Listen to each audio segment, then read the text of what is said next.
Welcome to this episode of Art Makes Smart. So today we have a really exciting interview with one of the probably most amazing Russian artists called Wassily Kandisnky. So let's see if he's already online.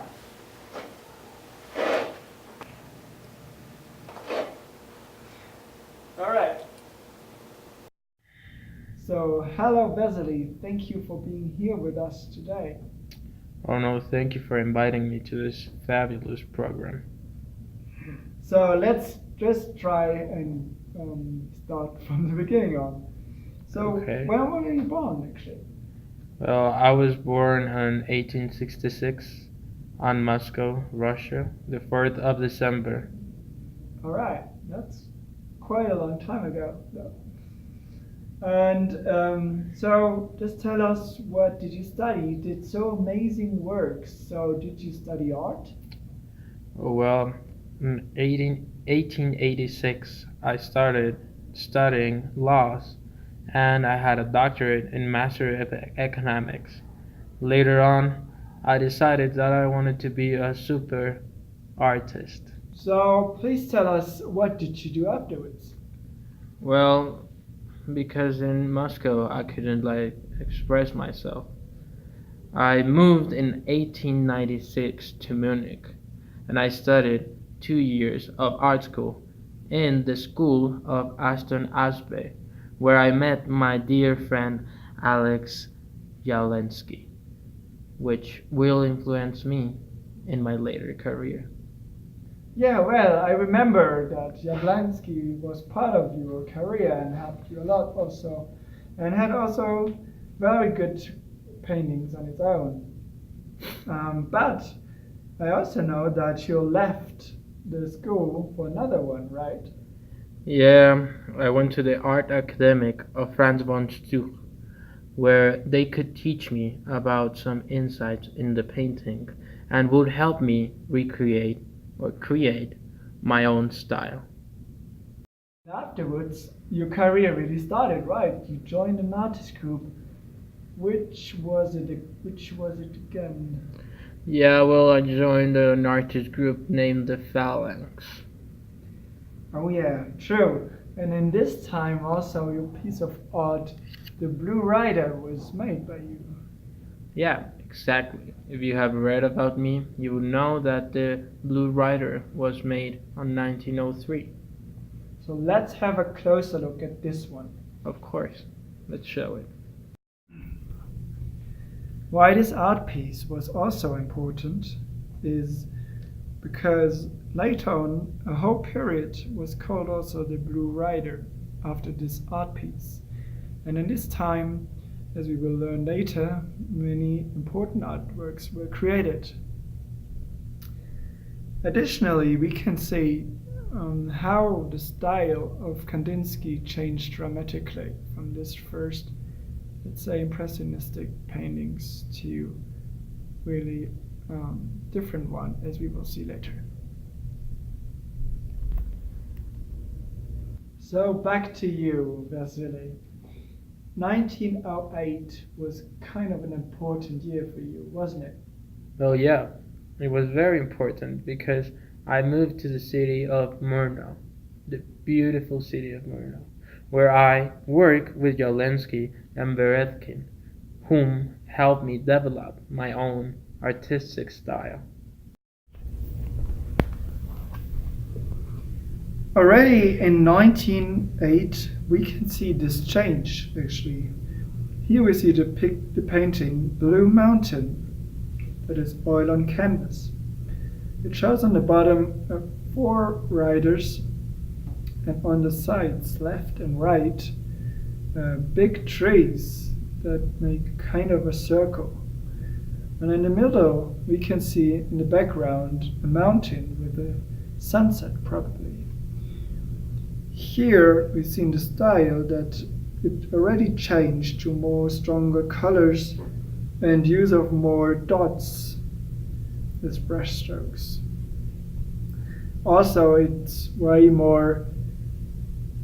there's way more motion observable, and all this leads to the center of the picture, what is the sunset actually. From the color side, it remembers a bit Fauvistic style with bigger color pace and stronger elements. Though the motion and movement has a bit kind of Van Gogh in it.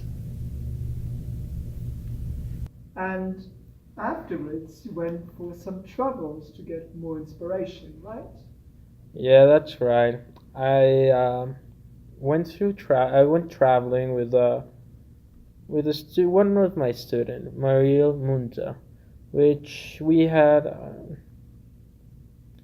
I guess we can say we had a relationship, you know. And the most important thing of this is that thanks to these travels and thanks to her, I could get an insight of my painting style, which is that objects should be released and color and forms could be together freely. As one painting of this style, we can see here the Church of Murnau, who was also created in this time. It's also an oil on cardboard painting. And here we can see how Kandinsky's work got more abstract peu à peu. And it was the start of a strong abstraction, but also with color as a main focus. So before we had already color, but like at least movement, and we could see clear figures. As here, we can't see them really anymore. Painting shows a lot of white, red, and green, as well as blue elements. On the right downside, we could imagine that it's perhaps some trees, and in the center it could be the tower of a church and some houses, even though this is an interpretation, so that we could see perhaps the church in here. This was the start of a change in the painting of Kandinsky. So, and as the punks didn't want to exhibit your work, you started your own artist group, right? Yeah, thanks to my friend Franz Mayer, I could make the group Blue Rider, which was influenced by the philosopher Rudolf Steiner. Also, this made me make some publications concerning the spiritual art, which talked about the impressions, improvisations, and compositions of my pieces. Here we can see the composition 5, what is an oil on canvas made in 1911. What is interesting about this art piece is that we can here again see a further development of Kandinsky's style to more geometric forms and way more abstraction than before. Also, we have like a lot of dynamic elements here, and it seems a bit chaotic. We have strong black lines who split the art piece in different pieces, and the colors are not as strong as before there, but have mainly brown tones and red, a bit of yellow and green. There are many interpretations, and you can see perhaps different animals or people in the painting, but this depends on yourself. That's cool. And thanks to that, your art got really famous, and you was also invited to teach at different art schools.